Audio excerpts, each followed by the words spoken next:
এই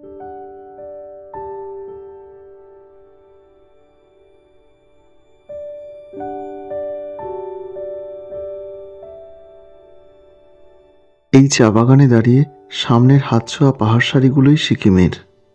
সিকিমের পেলিং, নামচি, জোরথাং, একের পর এক পাহাড় সারি। স্তব্ধ হয়ে তাকিয়ে থাকতে হয় দিগন্তে মিশে যাওয়া এই অনন্ত পাহাড় সারির কাছে। অনেক নিচ দিয়ে বয়ে গেছে রঙ্গিত নদী, আর তার ওপারটাই ঢেউ তোলা একের পর এক সিকিমের পাহাড়। এই পাহাড়ি গ্রামের বাঁকে বাঁকে এক একটা ভিউ পয়েন্ট, আর সেখানে দাঁড়িয়ে এই সৌন্দর্য আর ঐশ্বর্যের কাছে বাকরুদ্ধ হয়ে যেতে হয়। তাহলে একটু শুরু থেকেই এই গ্রামের গল্পটা বলি।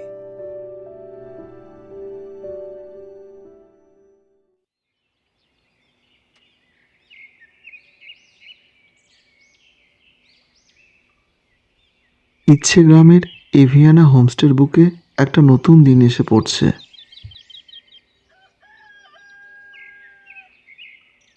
সময়টা এপ্রিলের মাঝামাঝি। পাহাড়ি আবহে শীত আর বসন্তের একটা আয়েশি আমেজ জড়ানো। এই সময় আমার 4 দিনের সফর ছিল দার্জিলিং শহর থেকে মাত্র 17 কিলোমিটার দূরে সরল সুব্বার এভিয়ানা হোমস্টেতে। খড় লাগোয়া খোলা বারান্দায় দাঁড়িয়ে দার্জিলিং চায়ে চুমুক দিয়ে আমার দিন শুরু হতো। পাহাড়ি সবুজে সকালে নরম সোনালি রোদ ছড়িয়ে পড়তেই সরলজি, তার কন্যা এভিয়ানা আর দ্বীপের সাথে চলেছি এদের ক্ষেত থেকে সবজি তুলতে। দ্বীপের সাথে এই হোমস্টেতে ঠিক আগের দিনই আলাপ হয়েছে। তখনও জানতাম না এখানে দেখা হওয়া সেই মানুষটার সাথে পরবর্তীতে একটা দাদা ভাইয়ের সম্পর্ক তৈরি হয়ে যাবে। এবারই প্রায় 2 একর জায়গা জুড়ে নানান সবজিতে, ফুলে, ফলে শুধুই সবুজ। এবাড়ির বিশাল জায়গা জুড়ে মটরশুঁটি, বিনস, রসুন, টমেটো, ডাল্লে খোরসানি থেকে সমস্ত রকম মরশুমি শাকসবজি আর ফলের চাষ হচ্ছে।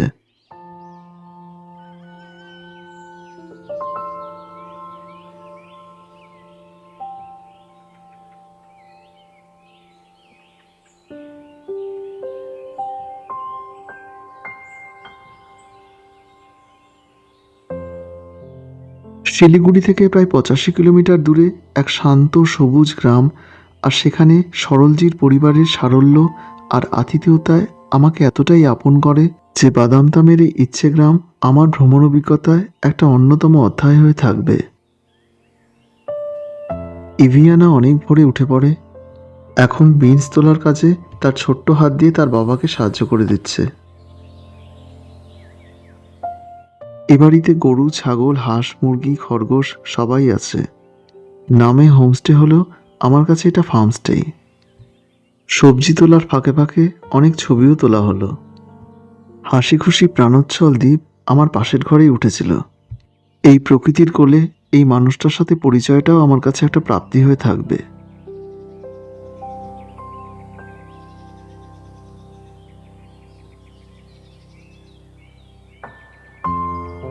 আমার ঘরের জানলা থেকে গাছপালার ফাঁক ফোকর দিয়ে গ্লেনবার্ন, তাগদা, লামাহাটা, মানিদারার পাহাড় দেখা যেত। এটা আরও ভালোভাবে পাওয়া যেত ঘর লাগোয়া এই খোলা বারান্দায় এলে। বিস্তৃত সবুজের মাঝে পুরো অঞ্চলটা জুড়ে এই একটাই বাড়ি। পাশের বাড়িটাই অনেকটা দূরে। আমি ছিলাম উড ফিনিশের নতুন তৈরি হওয়া 3টি বেডের এই সামনের সুবিশাল ঘরটায়। এখানে মোট 6 জনের থাকার ক্যাপাসিটি আছে, আর আছে ঘরে প্রয়োজনীয় আসবাব সহ সমস্ত রকম সুযোগ সুবিধে। খোলামেলা আলো বাতাসে ভরা একটা ঘর। থাকা খাওয়া নিয়ে এখানে দৈনিক জনপ্রতি খরচ 1200 টাকা। অ্যাটাচড ওয়াশরুমটা বেশ পরিষ্কার পরিচ্ছন্ন, আর গিজার সমেত সমস্ত রকম সুযোগ সুবিধে আছে।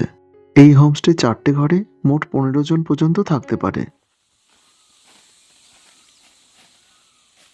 এই বাড়ির ঠিক নিচে পথের এক বাঁক থেকে বাঁদিকের এই পায়ে চলা সুড়িপথ নেমে গেছে নিচের চা বাগানের দিকে। শুকনো পাতা, ঝোপঝাড় আর ছোট্ট একটা ঝোড়া পার করে সরলজি আর দ্বীপের সাথে সেই পথে এগোতে লাগলাম।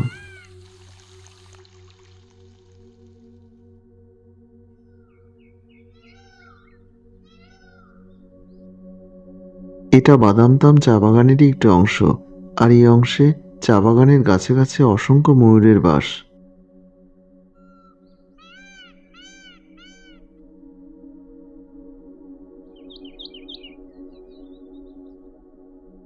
চা গাছের চাদরে বেছানো পাহাড়ে সরলজি ক্রমশ উপর দিকে উঠে গেল, আর তারপর চা পাতার ফাঁকে ফাঁকে হয়ে থাকা ঢেঁকি শাক তোলার কাজ শুরু করে দিল। বলাই বাহুল্য, এই দিনে দুপুরের মেনুতে একেবারে সতেজ সবুজ ঢেঁকি শাকের একটা সুস্বাদু পদ পেয়েছিলাম।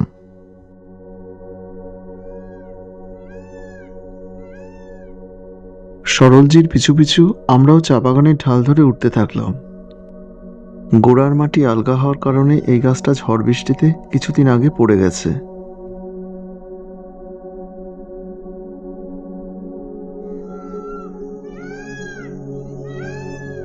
চারপাশের গাছের ডালে ডালে পাতার ফাঁকে ফাঁকে পূর্ণবয়স্ক অনেক ময়ূরের দেখা পেলাম।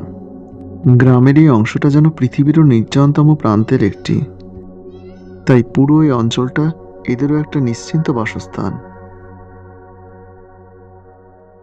চা গাছের মাঝে মাঝে কয়েকটা ময়ূর তাদের বাহারি পেখম মেলে দাঁড়িয়ে আছে।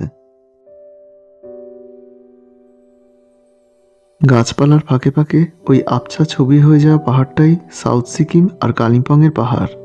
এই জনবিরল সবুজ শান্ত চরাচরে দ্বীপ আর সরলজি ছাড়াও আমাদের পিছু পিছু ছিল আরেকজন। সে হলো ব্রুনো।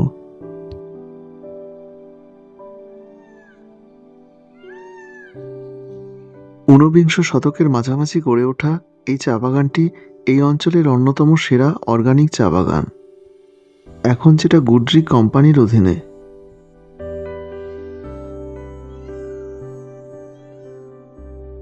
বাঁশঝাড়ের মধ্যে দিয়ে বড় বড় পাথরখণ্ড আর শুকনো পাতায় ঢাকা সেই পথটা ধরে যখন ফিরছি, তখন থেকে এই শর্মা দিকভ্রষ্ট হয়ে এদিক ওদিক ঘুরে বেড়াচ্ছে। এখানে রংদুং খোলা থেকে আসা বড় বড় পাথরখণ্ডে ভরা একটা ছোট্ট ঝোড়া আছে, সম্ভবত সেখানেই এ থাকে। সেটা অনুমান করে সরলজি তাকে যথাস্থানে রেখে দিলেন।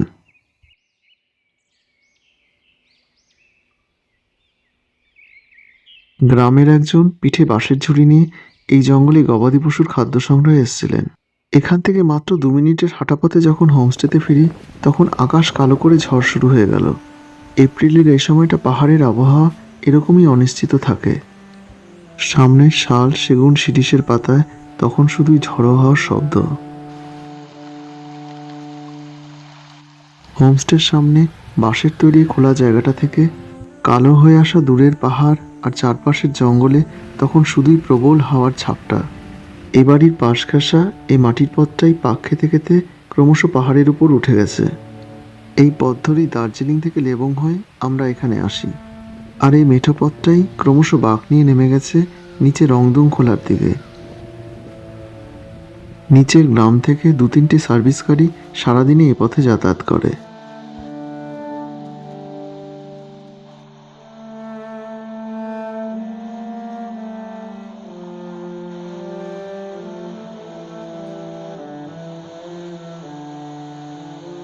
দেখতে দেখতে হাওয়ার ছাপটার সাথে সাথে 1-2 ফোঁটা বৃষ্টি হতে হতে শেষে মুষলধারে বৃষ্টি শুরু হলো। সামনের কলা, আম, পেয়ারা, শাল সেগুনের পাতায় শুধুই অবিশ্রান্ত বৃষ্টি ফোঁটার ঝরে যাওয়ার শব্দ।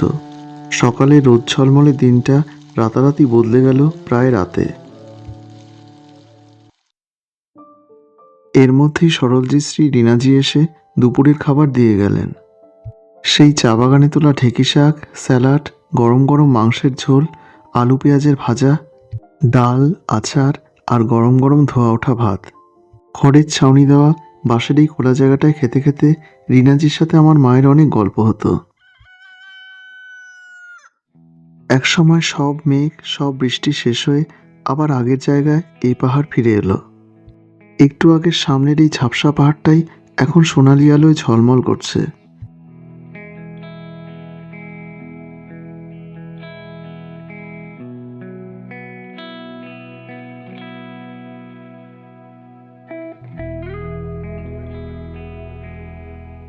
সরলজি আর দ্বীপের সাথে নিচে রংদুংয়ের পথে রওনা হলাম। সেই পাহাড়ি নদীর আগে একটা বড় খেলার মাঠ আছে। গ্রামের ছেলেরা ফুটবল খেলা নেমে পড়েছে। তাদের সাথে দ্বীপও নেমে পড়ল, তবে বেশিক্ষণের জন্য নয়।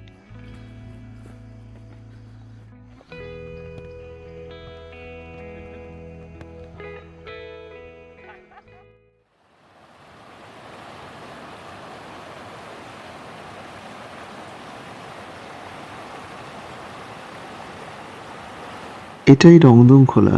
সিকিম থেকে রঙ্গিত এসে মিশেছে এই নদীর বুকে, আর সেই দুই মিলিত ধারা গিয়ে পড়েছে তিস্তায়। হোমস্টে থেকে হাঁটাপথে দূরত্ব 600 মিটারের মতো। মিনিট 15-20 মধ্যেই এই নদীর কাছে পৌঁছে যাওয়া যায়। আরেকজনও আমাদের পিছু পিছু এসে এই নদীর কাছে পৌঁছে গেছে।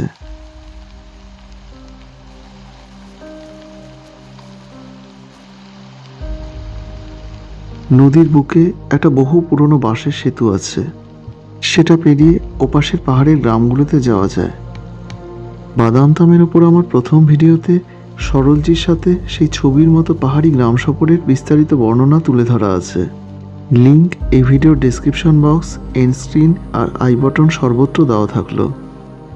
আর এই প্রসঙ্গেই বলি, আমার এখানে আসাটা ছিল প্রায় 1 বছর আগের। এখানে প্রথম দুদিনের বিস্তারিত অভিজ্ঞতা প্রথম পর্বের সে ভিডিওতেই রয়েছে।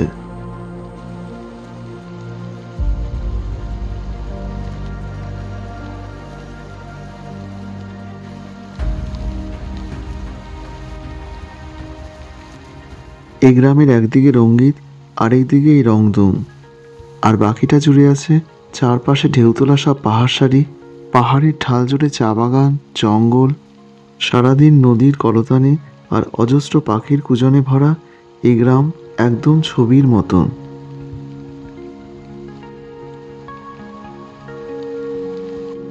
দার্জিলিং জেলার দার্জিলিং পাহাড়ের বাদামতামে আছে বীজ কামান, কাটারে, বাচ্চাবাড়ি, থারালাইন, নামাজ, শিরুবাড়ি, ফরেস্ট লাইন ইত্যাদি সব ছোট ছোট গ্রাম। তবে বাদামতামের এই অংশটার নাম ইচ্ছেগাঁও বা ইচ্ছে বস্তি। এই নদী ছেড়ে যখন উঠে এলাম, তখন নদী পাড়ের জঙ্গলের বুকে অন্ধকার নেমে এসছে। গ্রামের একজনকে আগেই বলা ছিল ফেরার পথে নদী থেকে তোলা টাটকা মাছ সরলজির হাতে তুলে দেয়।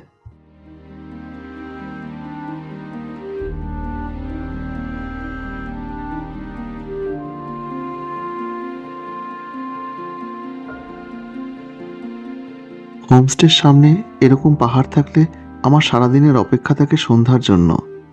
নিকোষ কালো পাহাড়ের বুকে বিন্দু বিন্দু আলোর সাথে জঙ্গলে লাগা দাবানলের আলো চোখে পড়ল।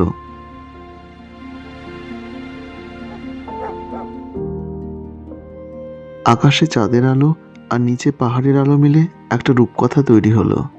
একসময় দৃশ্যকে একটু দূরে রেখে এনাদের রান্নাঘরে এলাম। সরলজি গামলা ভরে রংদুম খোলার টাটকা মাছ কাটতে বসেছেন। দ্বীপ প্রতিটা মুহূর্তকেই মোবাইল বন্দি করে যায়, আর এই ক্ষেত্রে তো কথাই নেই। এ বাড়িতে আধুনিক রান্নাঘরের পাশে ছোট্ট একটা বাঁশের রান্নাঘর আছে। সেখানে মাটির চুলায় আর কাঠের আগুনে সরলজি লেগে পড়েছেন মাছ ভাজতে। এদিন রাতের মেনুতে মাছের ঝাল আমি নিজের হাতে রেঁধেছিলাম।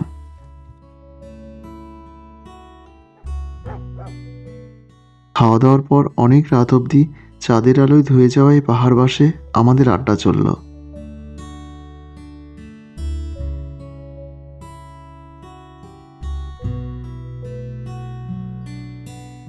পরদিন একটু তাড়াতাড়ি দুপুরের খাবার সেরে নিলাম। সরলজি সাজিয়ে গুছিয়ে যত্ন নিয়ে পরিবেশন করলেন। এখানে সবজির সমস্ত পদই এবাড়ির ক্ষেতের। ঘরে পাতা টক দই স্যালাডের সাথে বাড়িতে তৈরি পনিরের সবজি, এগ পোচ, ডাল, তার সাথে এগ কারি, শাক ভাজা, মিক্সড সবজির একটা পরিতৃপ্ত মধ্যাহ্নভোজন হলো। লাঞ্চের পর হোমস্টে থেকে 3 কিলোমিটার দূরে চলে এলাম এই জায়গাটাতে। নিচ দিয়ে বয়ে গেছে রঙ্গিত। ওপাশের পাহাড়ের ওপরটা সিকিমের কিতাম আর নিচের অংশটা মাঝিটার।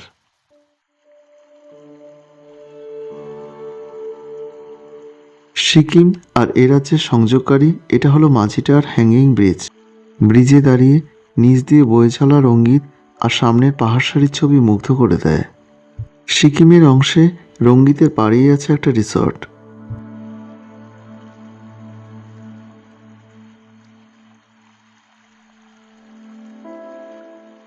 এই লোহার ব্রিজটি তৈরি হয় 1902 সালে।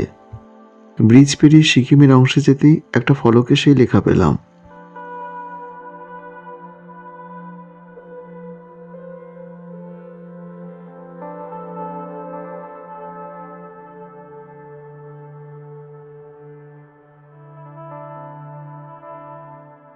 সিকিমে পা রেখেই একটা খাড়া সিঁড়িপথ ধরে নেমে এলাম নদীর বুকে।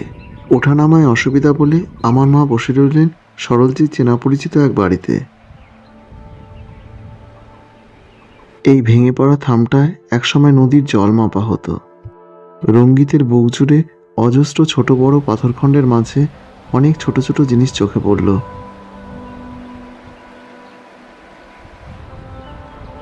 যতদূর চোখ যায় সুবিস্তীর্ণ নদীখাত জুড়ে শুধুই রাশি রাশি পাথর। জলের গভীরতা এক এক অংশে এক এক রকম। নদীর বুকে পাথরে পরিপূর্ণ একটা শুকনো চড়ার মতো জায়গা পেলাম, আর সেখানে ঠান্ডা জলে পা ডুবে শুধুই বসে থাকতে ইচ্ছে হলো। নদীর একদিকে সিকিম, আরেকদিকে দার্জিলিংয়ের পাহাড়, আর দুপারেই গভীর জঙ্গল।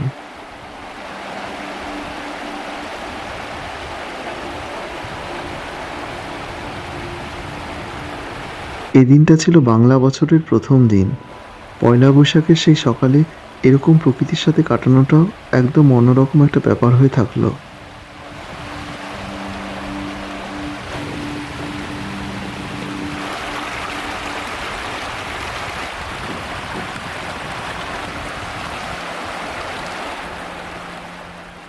এবার রঙ্গিত ছেড়ে রওনা হতে হবে সামনের পথে।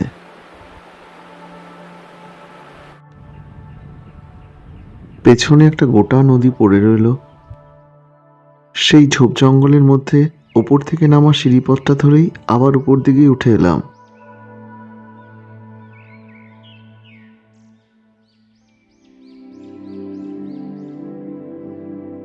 আবার এপার থেকে ওপারে সেই লম্বা ঝোলা সেতু পেরিয়ে ফিরে চললাম।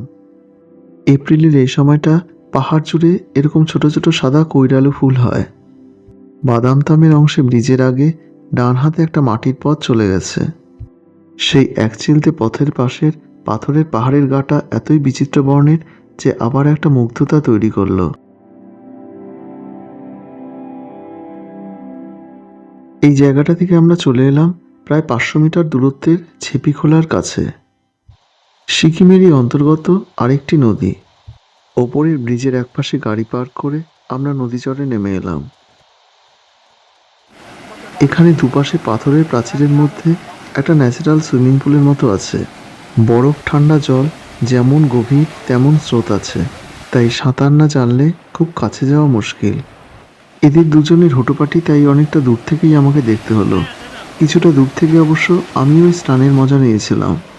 নদীর এ অংশে জলের রঙটাও অদ্ভুত, লাল, হলুদ, সবুজ, বাদামি সবই মিশে আছে।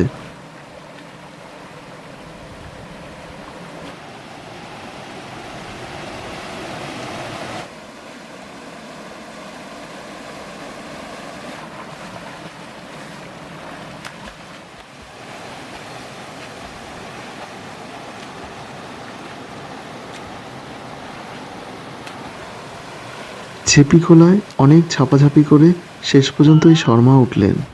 এই ছেপিখোলা গিয়ে পড়েছে রঙ্গিতে, আর আমরা এখন গিয়ে পড়ব আবার সেই ইভিয়ানায়। পরদিন খুব ভোরে দীপ বাদামতাম থেকে বিদায় নিয়ে তার বাসায় ফিরে গেল। 1 বছর হয়ে গেছে, এখনো সেই দুটো দিন আমরা ফিরে ফিরে দেখি। দীপ ফিরে যাবার পর ব্রেকফাস্ট ছেড়ে আবার বাদামতামের অন্য দিকটা ঘুরতে বেরিয়ে পড়লাম সরলজি আর ইভিয়ানার সাথে। আমি এখানে আসি হোমস্টের পাঠানো গাড়িতে। আমার শিলিগুড়ির বাড়ি থেকে পিক আপ করে এই গ্রামে আসার খরচ পড়েছিল প্রায় 4200 টাকা। আমি এখানে থেকে যেই যেই জায়গাগুলো ঘুরেছিলাম সেই ব্যবস্থা সরলজি করে দিয়েছিলেন।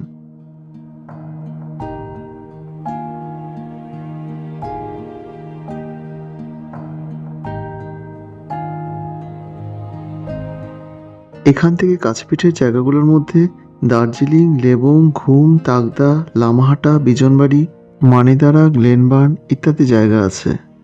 আরেকদিকে সিকিমের পাহাড়ে আছে মাঝিটার, ছেপি, কিতাম, জোরথাং ইত্যাদি। এখানে থেকেই এই জায়গাগুলো ঘুরে আসা যায়। না চাইলে বাদামতামেরই বিভিন্ন গ্রাম আছে, এখন যেমন যে অংশটা এসে পৌঁছলাম সেটা হলো লাপচি খেতি। আমি যেমন এখানে আসি 2 দিনের জন্য, কিন্তু এত ভালো লেগে যায় যে আরও 2 দিন থেকে যাই।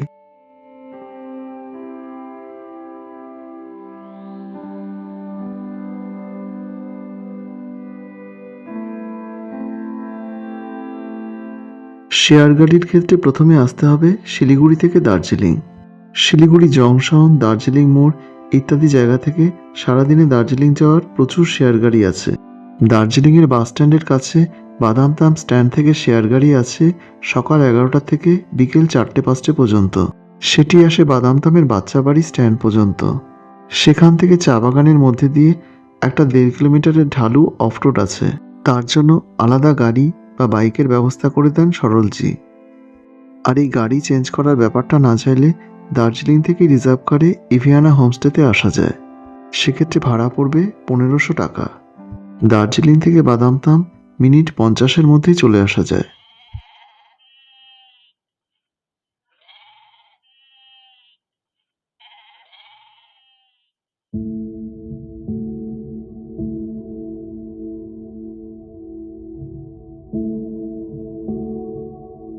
এবার আমরা এলাম চুলিদারায়। খাড়া সিঁড়ি বেয়ে পাহাড়ের উপরে উঠে এলাম। নেপালি ভাষায় দাঁড়া মানে পাহাড়, আর চুলি মানে পাহাড়ের ওপরের অংশ।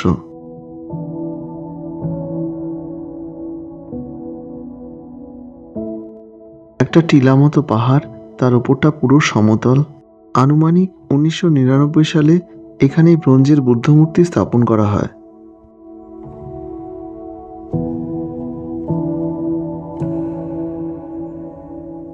এই বুদ্ধমূর্তিটি প্রায় 14 ফুট উচ্চতার। মূর্তির বিভিন্ন অংশকে এখানে নিয়ে এসে অ্যাসেম্বল করা হয়েছে। বুদ্ধমূর্তির হাতে রাখা পুস্তকে লেখা আছে ওম পৃথিবীকে নমস্কার। একসময় এখানে নাকি ব্রিটিশদের সুইমিং পুল ছিল।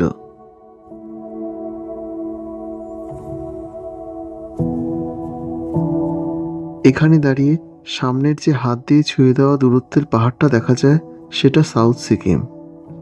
অনেক নিচে সরু ফিতের মতো বয়ে গেছে রঙ্গিত। এখান থেকে নামচি, কিতাম, জোরথাং, মাঝিতার আর ডান দিকে কালিম্পংকে পাওয়া যায়। আকাশ পরিষ্কার থাকলে এখান থেকে কাঞ্চনজঙ্ঘারও নাকি অসাধারণ একটা ভিউ পাওয়া যায়।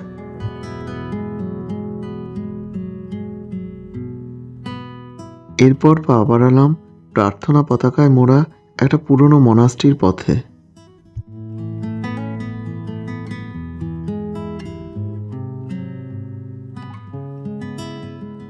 বাদামতাম কথাটি এসছে একটি লেপচা শব্দ থেকে। একসময় এই জায়গাটা লেপচা অধ্যুষিত ছিল। লেপচারা সাধারণত বৌদ্ধ ধর্মের উপাসক হন। এখন যদিও রাই, লিম্বু, গুরুং, তামাং ইত্যাদি বিভিন্ন সম্প্রদায়ের একত্রে বাস।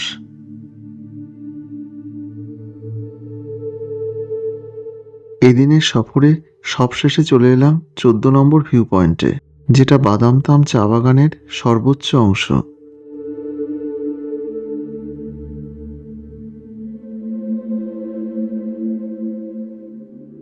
চা বাগিচায় ঢাকা পাহাড় ঢালে সরু পায়ে চলা পথ ক্রমশ উপরে উঠে গেছে।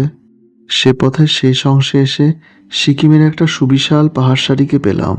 ওপরের পাহাড়টা নামচি, নিচে জোরথাং, এছাড়া দেখা যায় পেলিং, সিংলা টি গার্ডেন ইত্যাদি।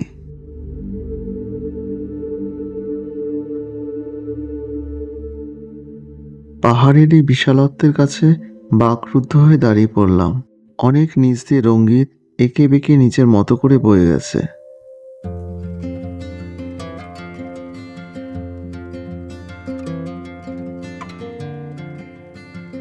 বাদামতাম আমার কাছে বারে বারে স্বপ্নের মধ্যে ফিরে আসে। প্রকৃতির এত বৈচিত্র্য, সরলজির পরিবার আর গ্রামের মানুষদের এত আন্তরিকতা, মানুষের এত আপন করে নেবার ক্ষমতা, এটাই তো সেই হাতছানি দিয়ে ডাকা পাহাড়। সরলজির সাথে মাঝে মাঝে কথা হয়, সেই একই রকম সারল্য, সেই পাহাড়ি প্রকৃতিও একই রকম রয়ে গেছে। শুধু ইভিয়ানা মাঝের এই একটা বছরে কিছুটা বড় হয়ে উঠেছে।